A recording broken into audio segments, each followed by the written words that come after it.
Good afternoon.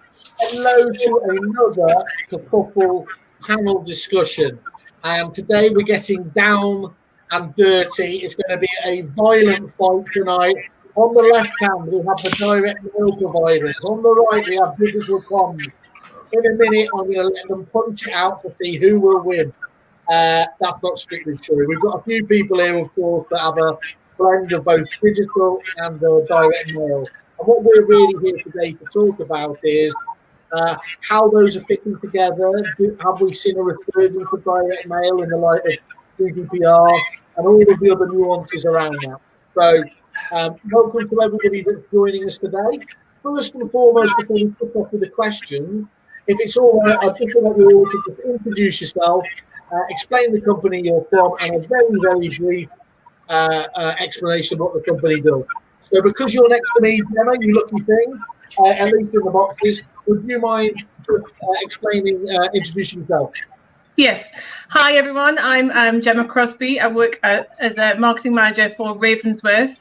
Ravensworth is essentially a design, marketing and print service, especially focused on the property industry.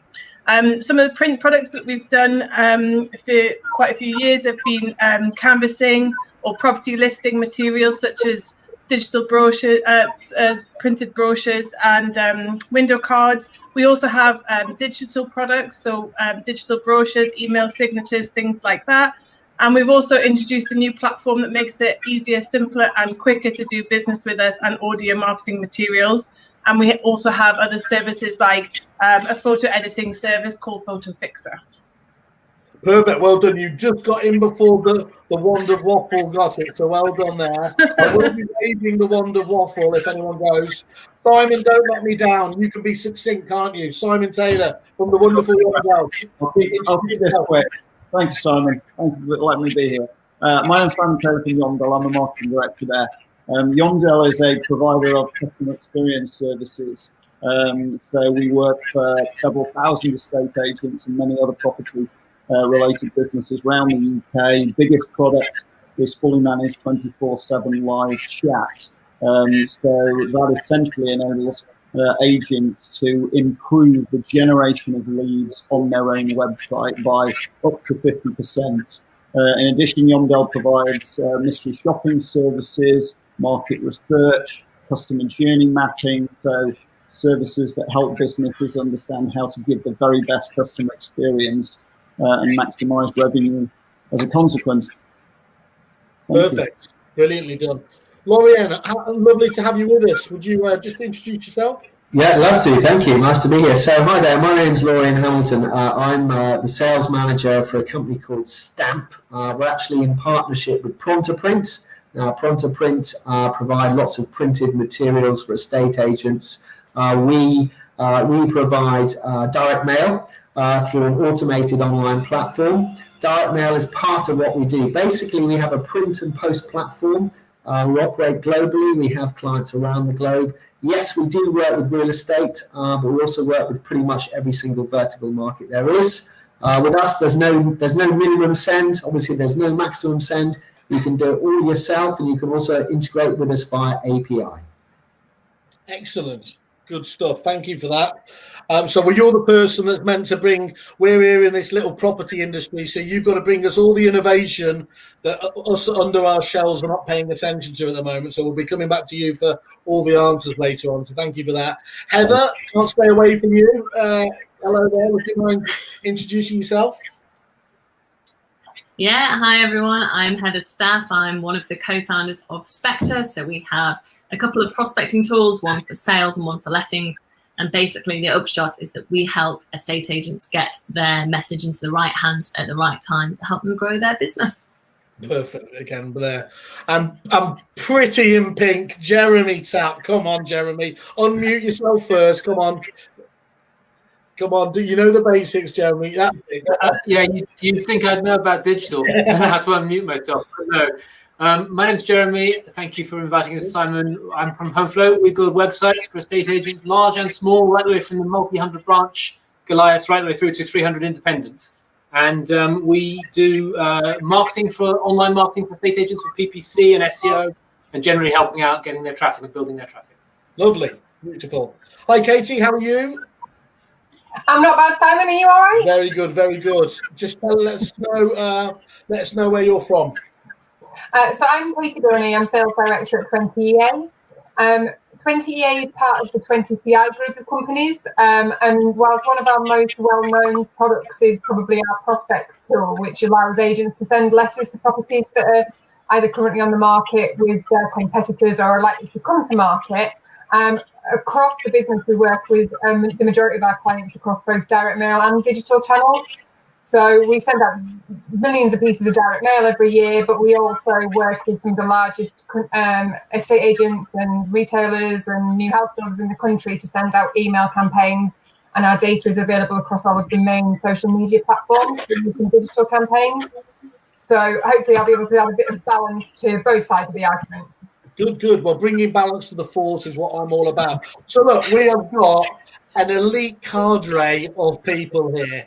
So if you let us down now, you've let yourselves down as well. So can I just ask before the first question?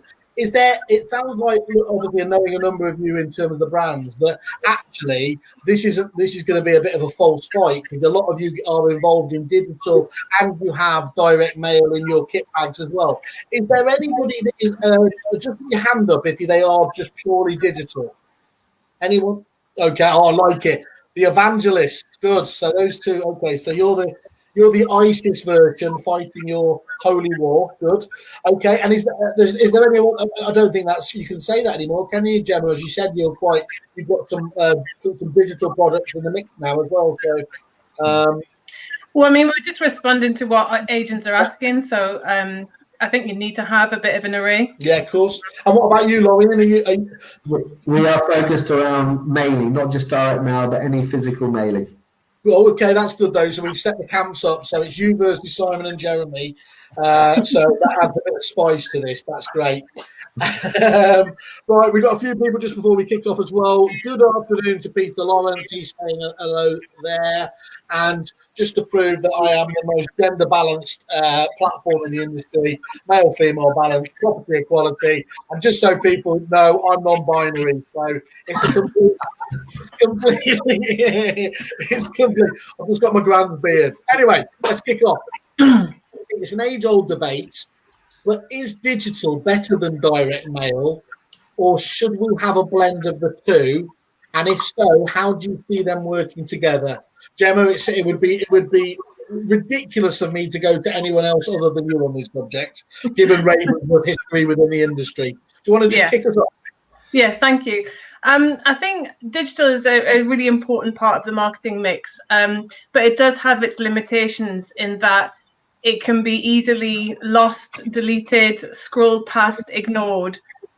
Print, when it's posted, it tends to stay in the home longer, and it demands attention because it needs to be actioned. So you need to move it to another location, you need to scribble on it, you need to pin it up, you need to rip it up, whatever that may be. You can't really get that from digital.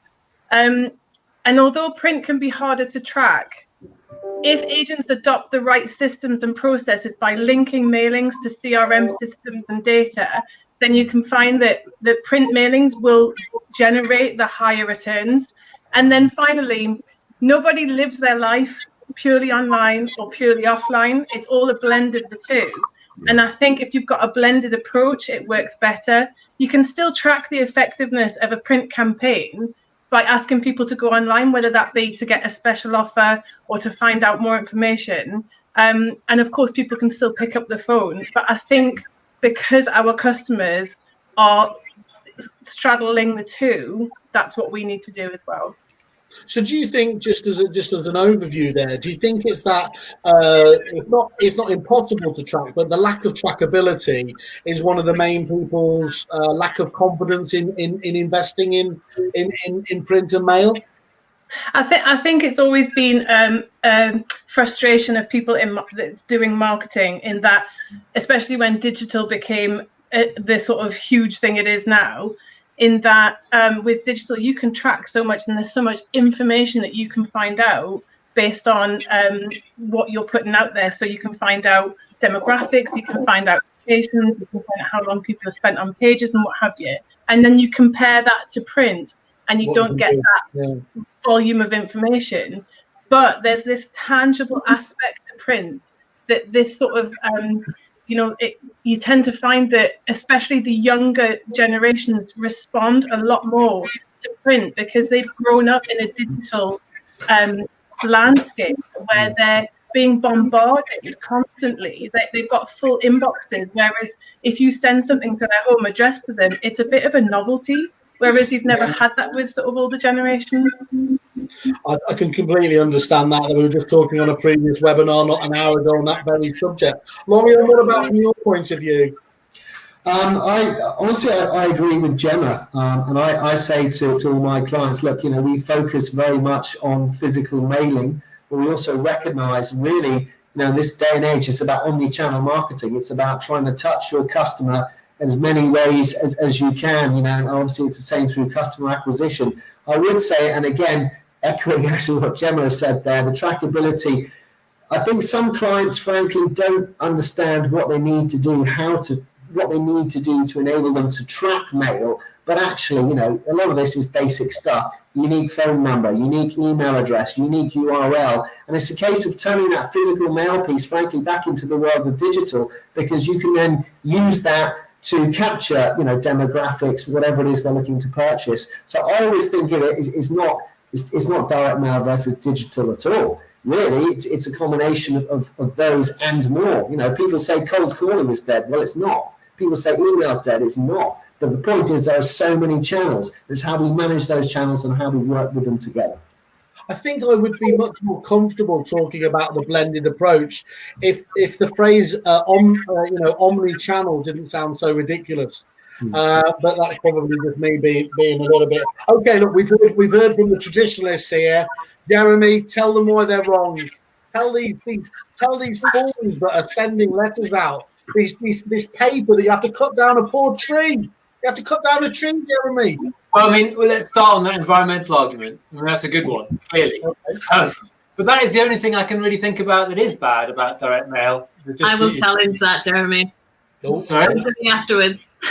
Yeah, that's the only thing I'd really say against it. I'm not going to pick a fight or an argument with anyone about the need to do balanced marketing. You've got to do a bit of everything, and all of it works if you do it well. There's good direct mail, there's bad direct mail. There's good email, there's bad email. There's good content marketing, there's bad content marketing. It's about how you do it well and about how you track it. I've been really interested by the ingress of digital into the way people are doing print marketing in general, the way people are now segmenting and sending less mail shots and sending them at the right time when your home insurance is coming up and blah, blah, blah. I think that's really quite an interesting sort of thing. But what I would say is I think we've gone through a shock.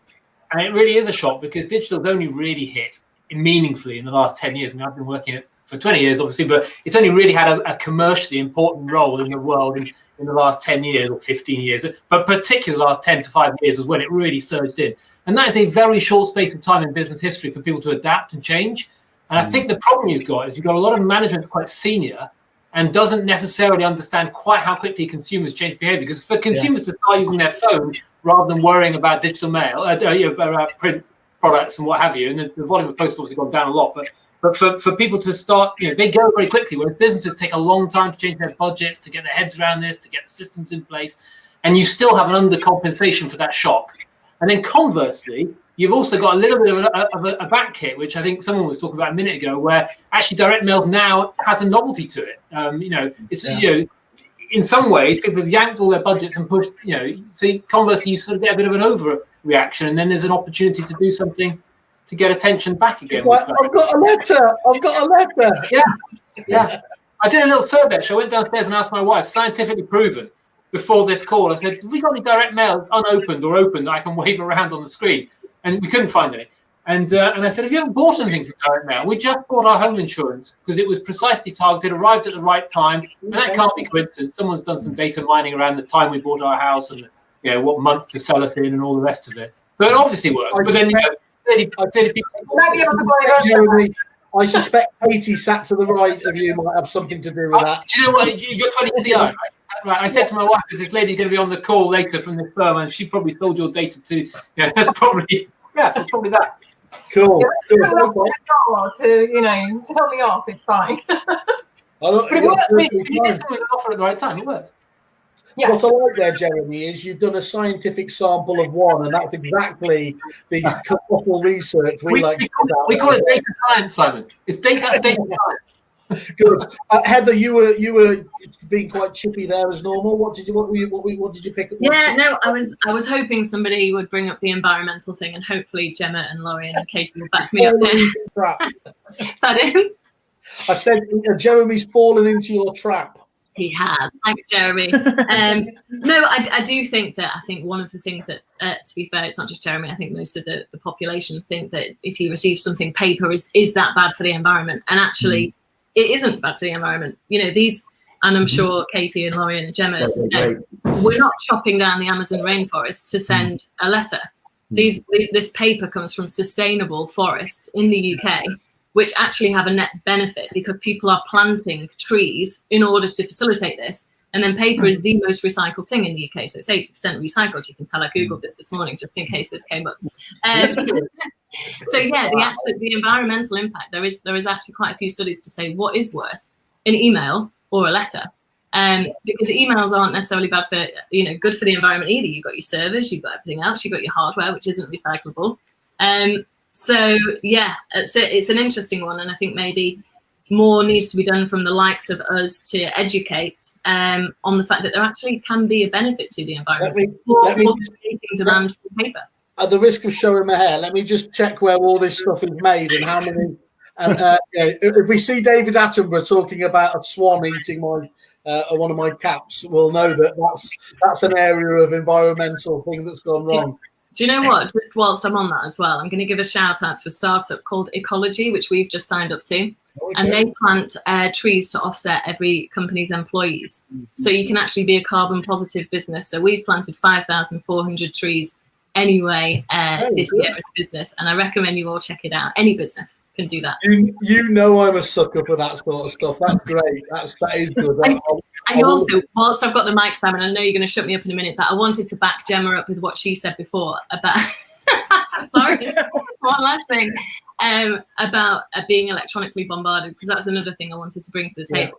In 2007, and I understand this is 13 years old, but they looked at, on average, how many digital advertisements were people seeing, and it exceeded 5,000 a day. And if you compare that to what Jeremy has correctly said is the novelty value of receiving something through the post, it has gone full circle, and there is an argument to be said for greater attention being able to be given to something received through the post. So sorry, I'll shut it now. No, as long as you're delivering value. To be honest, Heather, that's just my way of shutting up people that are going on that aren't saying the right stuff. Well done, can I just add to that as well, in that the argument about direct mail and how it used to be, especially junk mail. I think there's been a lot of developments in terms of the data. So it's not necessarily blanket communications to uninterested people sitting in their homes that have to deal with mounds and mounds. And we've all seen pictures from like the sort of 90s and early 2000s of letterboxes, full. I think it's more about spending the time to segment exactly who you're targeting with the right messages at the right time. Sorry, I'll hand over to you, Simon. No, that's a really good point there, because you're absolutely correct, aren't you? What was really starting to happen was you'd see people, especially in London, you'd go away for a week or two, and they could barely open the door, could they, with the amount of stuff that had gone through, leading to the no direct mail or no leaflet drops and all of that sort of stuff there. But actually, as we know, what probably happened there, if I'm guessing, is the actual cost of production, of which there obviously is a cost of production with hard stuff, against then the actual return on investment from the leads they were getting, was falling off the side of the cliff. And you simply have to segment your client database these days if you're going to get that, if you're going to get the right response, aren't you? So it almost self-corrected itself, I would imagine. Yeah, I mean, that's basically why 20TI exists as a business, to make sure that our clients are running targeted campaigns rather than just what they used to call spray and pray. Yeah. For estate agents, one of the ways that we do that is with our off-market data. So, our data analysts have identified people who are likely into the market in the next 12 months. So alongside sending the right message to people who are, about to renew their home insurance, they are about to come to the end of their mortgage term, or their rental agreement is about to come to an end, we can also kind of give an answer to the blanket mailing campaigns that tend to be sent out across the property sector. And I think that the split between direct mail and email is important, because, as everybody said, both Heather, Gemma, and Lorien, it is a piece of tangible mail. And Royal Mail did some analysis a couple of years ago that said that 50% of people who receive something in the post will engage with it, and on average, a piece of post will be kept in the house for 17 days. Whereas with an email campaign, you get an average open rate of about 20%. Your click-through rate tends to be between 5 and 10%. So if you send 1,000 mailers, you end up with 10 to 15 people on your website.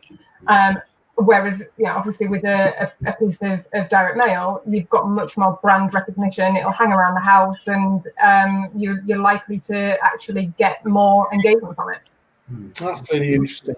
And Simon, sorry, you wanted to just jump in? Yeah. Because, just echoing some of this, but also, clarifying it. Nobody really needs to come on this panel and defend digital.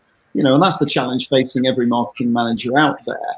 Is they've got a diversified marketing budget where they have to spend X amount on digital channels. They can't ignore those because it's ubiquitous. It's everywhere.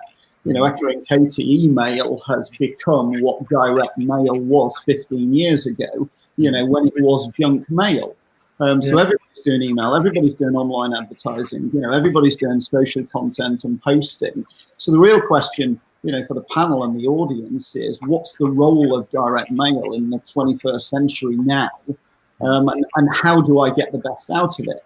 Because there's no doubt that several of you have said, direct mail is now a novelty, and that's one of its greatest strengths. When it's carefully targeted and the message is spot on, then it lands on the doorstep. It's an interactive experience. People really enjoy it. And therefore, if you know how to do it well, and it's combined with those other channels in an integrated fashion, some of that Royal Mail analysis, they will tell us that creates an uplift in the overall of your overall response of your campaign. Various figures are banded around 50 to 60%. So it's really about how do you make the best of direct mail, I think. That's perfect there. Well done. We've probably got now time for one more question. So well done, well done everyone there. Very comprehensive. I'm going to allow it to pass because I think there's some absolutely great questions there. As ever, let's let the punters have their say there as well. So what we've got here is Neil Giller obviously talking about direct mail. If it ain't broke, why fix it? Very good point there. And he goes on to further say as well, obviously both work hand in hand. I think to me that the most effective marketing is always one which works hand in hand with each other. You have the ability these days, don't you, with many systems to say, look, if they haven't opened the email these days, well, there's your flow chart of send a letter to those people and work it in that way. So I think that's an easy point. Peter Lawrence makes the point. Heather, have you been on the phone trying to drum up support? My director is amazing. It is amazing results. Best return of investment from any supplier I have, apart from Kerfuffle, Peter. I will pick you up on that. But that's good. That's good to hear. And he goes on to say, probably a little bit more contentiously, the only thing you need on your website is a Facebook pixel. Direct everyone to the right pages and then track and send the right content to the right people, not chucking everything at it, sending the wrong messages to the wrong person. Well, I said it was contentious. Actually, it's just backing up that segmented marketing point, isn't it? Yes. If, of course, they happen to be on Facebook. And we are blessed with royalty. Everyone stand up, bow your cap. Mr. Watkins is in town. Don't blame the medium of marketing. I don't know if he's of the marketing. I don't know if that means we should stop the podcast, but we'll carry on going for the moment. And again, this is getting a bit disgusting now. He says also Spectre's brilliant. So if I get one more of those, Hannah, I'm picking you off. That's disgusting.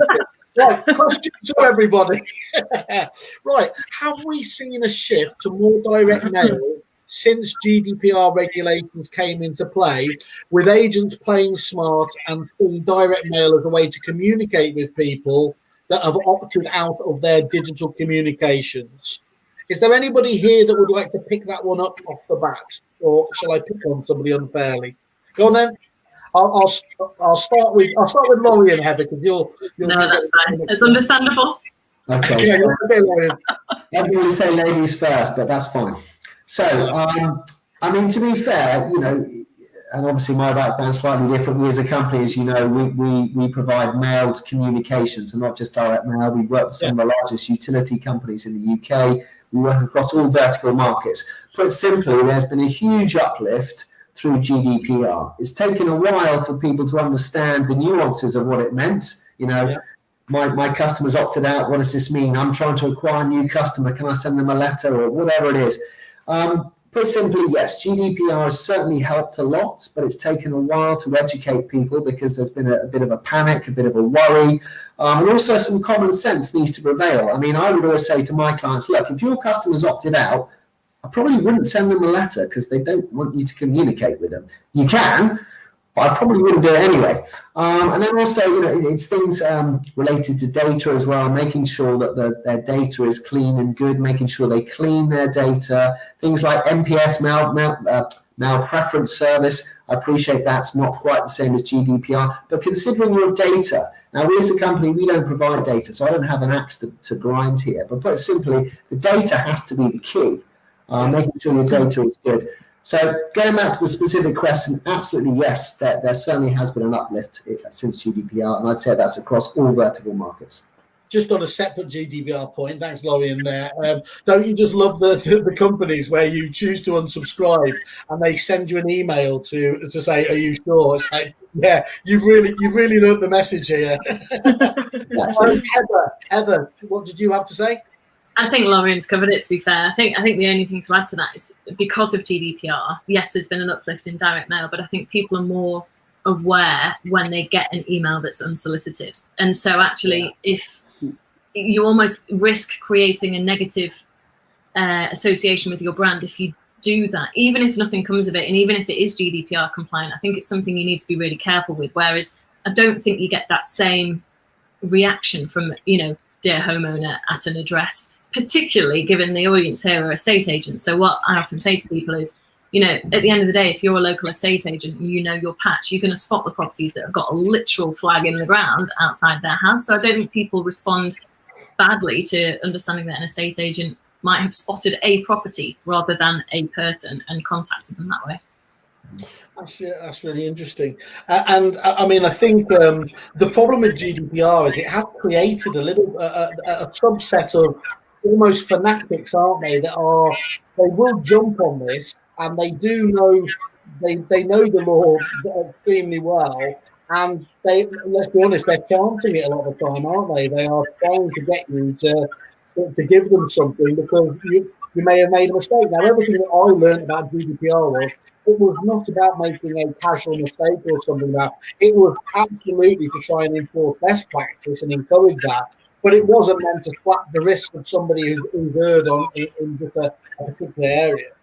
Gemma, Simon, Laurie, and Heather, Jeremy, and Katie, thank you once again. Look forward to catching up with you soon. And thank you to everyone who's taken part today. Much appreciated. Thank you. Thank you. Bye. Bye.